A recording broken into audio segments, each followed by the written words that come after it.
তিনি ওয়াজ্জাইতুন, তিন ফল এবং জৈতুনের কসম। দুনিয়াতে আল্লাহ পাক যত ধরনের ফল দান করেছেন খাবার জন্য, এই সমস্ত ফলের মধ্যে একটা দামি ফল, খুবই আল্লাহ পাকের নিয়ামত যোগ্য একটা ফল হইল তিন ফল। আল্লাহ পাকের বরকতময় আরেকটা সৃষ্টি হইল জৈতুন। দুইটা জিনিস, একটা হইল তিন আর একটা হইল জৈতুন। আল্লাহ পাক বলেন ওয়াত্তিনি ওয়াজ্জাইতুন, তিন এবং জৈতুনের কসম। ওয়াতুরি সিনিন, সিনাই পার্শ্ববর্তী পর্বত তুর পাহাড়ের কসম। 2 নম্বর কসম। ওয়াতুরি সিনিন, তুর পার্শ্বস্থ যেই সিনাই পার্শ্বস্থ যেই তুর পাহাড় আছে ওই তুর পাহাড়ের কসম। ওয়াহাদাল বালাদিল আমিন, মক্কা নগরীর কসম। তিনটা কসম খাবার পরে এবার আল্লাহ পাক কসমের ফল বলতেছেন। আল্লাহ পাক বলেন লাকাদ খালাকনাল ইনসান, অবশ্যই আমি আল্লাহ পাক এই মানব জাতিকে সৃষ্টি করেছি ফি আহসানি তাকওয়িম, সবচাইতে সুন্দর অবয়বে। মানুষদেরকে যে আল্লাহ সুন্দর অবয়বে বানাইছেন, এটা বলতে যায় আল্লাহ কয়টা কসম খাইছেন? 3টা কসম খাইছে। আল্লাহ পাক যদি চাইতেন কসম ছাড়াও তো কথাটা বলতে পারতেন, কিন্তু না, তারপরে আল্লাহ পাক কেন কসম করলেন? কসম করার দ্বারাই আমার আল্লাহ পাকের বেশ কিছু উদ্দেশ্য আছে না নাই? উদ্দেশ্য আছে। আল্লাহ পাক কসম খাইয়া বান্দাদেরকে আকর্ষণ করতে চান যে দেখো দেখো, কথাটার একটু গুরুত্ব দাও, কথাটারে গুরুত্ব দাও। তবে এই রকম না যে কসম খাইলে আমরা বুঝবো যে আল্লাহ সত্য বলতেছেন। আমরা তো কসম খাই আমরা কথাগুলির সত্য বানানোর জন্য। আমাদের কসম সত্য বানানোর জন্য হয় না যে আল্লাহর কসম আমি এরকম করি। কেন কসম খাইলাম? যেন আমাদের কথাটা সে বিশ্বাস করে, সে যেন বুঝে যে আমার কথাটা সত্য।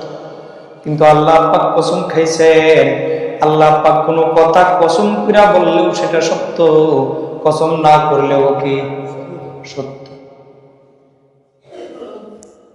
আল্লাহ জাল্লা শানুহু বুঝাইতে চান, এদিকে তাকাও, এদিকে আকর্ষণ করো।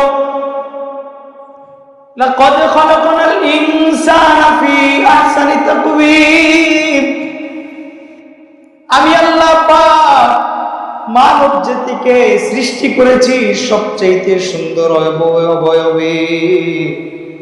যে সুন্দর অবয়ব আমি আল্লাহ তাআলা অন্য আর কোন সৃষ্টিজীবীরে দিই নাই। অন্য কোন সৃষ্টিজীবীরে কি রকম দিছেন? দেন নাই। চেহারার কথা যদি বলি, কত সুন্দর করে মাওলা পাক চেহারার নাক যেই জায়গার দরকার সেই জায়গাতে নাক দিছেন।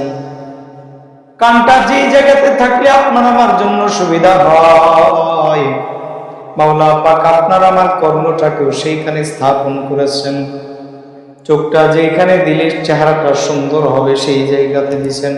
থুতনি যেভাবে রাখলে সুন্দর হয়, মাওলা পাক সেইভাবেই আমাদের থুতনিটারে দিছে। আমরা যদি বলি আমাদের হাতের কথা, আমাদের হাতের এই 5টা আঙ্গুল কি সমান? অনেক বেশ কম না? ছোট বড় আছে তো। যদি বলি যে আল্লাহ এটা কেমনে বানাইলা, হাতের আঙ্গুল তো এক একটা এক এক রকম, একটা ছোট আর একটা বড়, একটা চিকন আর একটা মোটা। আল্লাহ পাকের যদি বলি মাওলা পাক এগুলো যদি সমান দিতা তাহলে তো খুব সুন্দর হইতো। সমান দিলে কি মন্দ হইতো নাকি? দেখতে যদিও সুন্দর হইতো বান্দা, যদিও তুমি এখন মুষ্টি দাও, হাতের আঙ্গুলগুলো ছোট বড় হওয়ার কারণে মুষ্টি দেওয়ার পরে একটা ভাঁজ হইয়া তোমার হাতের তালুর মধ্যে এমন ভাবে জড়ো হয়ে যায়। কিন্তু বান্দা হাতের আঙ্গুল যদি সমান হইতো, তোমার এই হাতের মুষ্টি দেওয়ার পরে আঙ্গুলগুলি কিন্তু হাতের ভাঁজে লওয়া যাইতো। আল্লাহ পাক যতগুলো জোড়া আমাদের সৃষ্টি করেছেন, আল্লাহু আকবার, প্রত্যেকটা জোড়া এমন ভাবে তৈরি করেছেন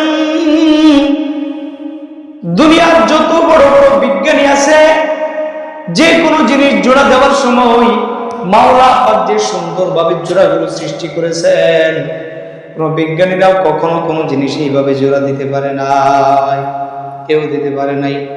আমাদের হাত পা যে কুলুই, এগুলার স্প্রিং এর বয়স বর্ণনা করা হয়েছে। আল্লামা শাফিঈ রাহমাতুল্লাহি আলাইহি তিনি বর্ণনা করেছেন তাফসিরে মাআরিফুল কোরআন, যে আমাদের এই স্প্রিং গুলার বর্তমান আমরা যারা দুনিয়াতে, আমাদের গড় বয়স যাদের 70, 60 থেকে 70, এদের ব্যাপারে আল্লামা শাফিঈ রাহমাতুল্লাহি আলাইহি বলেন আমাদের এই গিট স্প্রিং এর মেয়াদ হলো 80 বছর।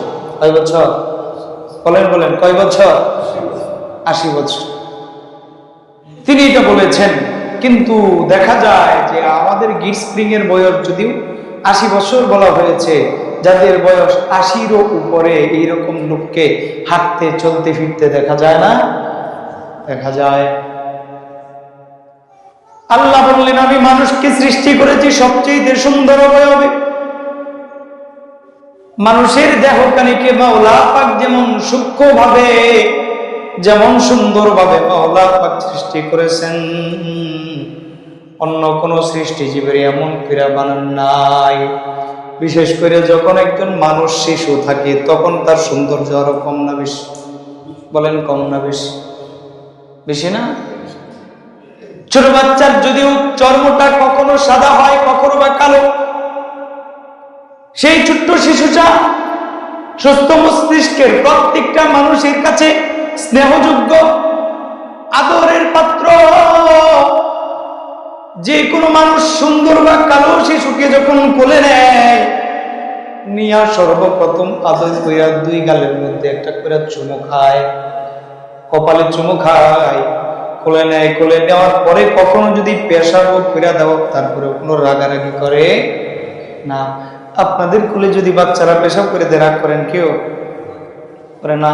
কারণ ছোট্ট বাচ্চাটা সবার কাছে আদরের, সবার কাছে কি আদরের। আল্লাহ জাল্লা শাআনুহু বলতেছেন ওরে বান্দা, কত সুন্দর অবয়ব যে তোমারে বানাইছি। বিশেষ করে তুমি যখন শিশুকালে ছিলা, একজনের কোল থেকে আরেকজন তোমারে টানাটানি করে লয়ে গেছে, সবাই নিয়া নিয়া শুধু আদর কইরা কইরা গালে গালে চুমু খায়, সুন্দর কইরা তোমারে কোলে লয়, কেউ কেউ বেশি আদর কইরা নিজের কাঁধের মধ্যে উঠায় লয়। কিন্তু বান্দা মনে রাখো, মনে রাখো, তোমার এই সৌন্দর্য কিন্তু ধরে রাখতে হবে, সৌন্দর্য বিলীন করলে চলবে না। ওরে বান্দা, আল্লাহর ইবাদতের মাধ্যমে তোমার সৌন্দর্য ঠিক রাখতে হবে। আল্লাহর গোলামির মাধ্যমে বান্দা তোমার এই সৌন্দর্যটারে ধরে রাখতে হবে।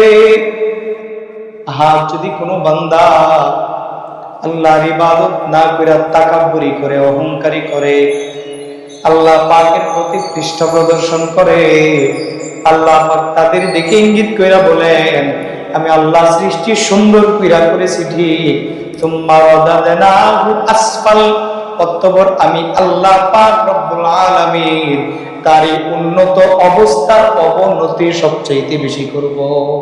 আল্লাহ কি করবেন? উন্নত অবস্থা অবনতি করবেন, নিচের দিকে আবার নিয়ে যাবেন। সুম্মা রাদাদনাহু, আমি আল্লাহ যে সুন্দর সৃষ্টি বানাইছি, রাদাদনাহু, এই সুন্দর সৃষ্টিকে আবার ফিরিয়ে নেব আসফালা, অবনতির দিকে, সবচেয়ে নিচের দিকে। সাধারণ কোন নিচের দিকে নয়, সাধারণ কোন অবনতির দিকে নয়। আসফাল শব্দটা আল্লাহ পাক একই সূরা একই আয়াতে 2 বার ব্যবহার করেছেন। আসফালা সাফিলিন, এমন অবনতির দিকে তোমাকে আমি আল্লাহ নিয়ে যাব, তোমার সন্তানেরা পর্যন্ত তোমার পাশে 2 মিনিট বসবে না। কি করবে না? বসবে না।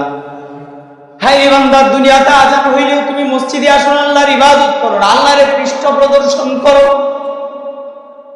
সরদারি দু আলম নবীর সুন্নাহ, লম্বা জামা গায়ে দিতে তোমার লজ্জা হয়। সরদারি দু আলম নবীর দায়ী সুন্নাহ, টুপি মাথায় রাখলে বুঝি তোমার জন্য কষ্ট হয়, তোমার কাছে তোমার মাথাটা ভারী ভারী লাগে। তুমি আল্লাহ এবং আল্লাহর রসুলের পৃষ্ঠ প্রদর্শন করো।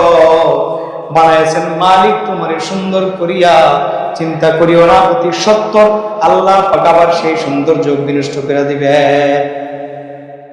কোন বান্দার যখন 50 ঊর্ধ্ব হয়ে যায়, 50-এর আগে বান্দার দাড়িগুলা সাদা হইতে থাকে, বান্দার চোয়ালে যে দন্তগুলো মাওলা পাক বড় কঠিন করে শক্ত করে ফিটিং করেছেন, বান্দার আল্লাহর দেয়া সেই দন্তগুলো আস্তে আস্তে নরম হইতে থাকে।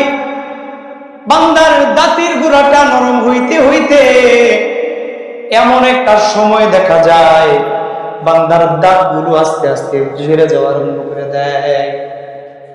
যায় বান্দার 10-15 বছর পরে দাঁত আর বান্দার একটাও থাকে না। সুন্দর যে তোমার টাইট চামড়া আছে, ওই চামড়া তো আর টাইট থাকবে না, চামড়াটা আস্তে আস্তে ঢিলা হয়ে যাবে। তোমার অস্থিগুলা মাওলা পাক জোড়া গলা যেমন মজবুত কইরা বানাইছেন, যৌবন কালে যেমন শক্তি দিয়েছেন, সময় পার হবে তো বান্দা আস্তে আস্তে তোমার এই অস্থিগুলার জোড়ার শক্তি কমতে থাকবে না বাড়তে থাকবে, কমতে থাকবে।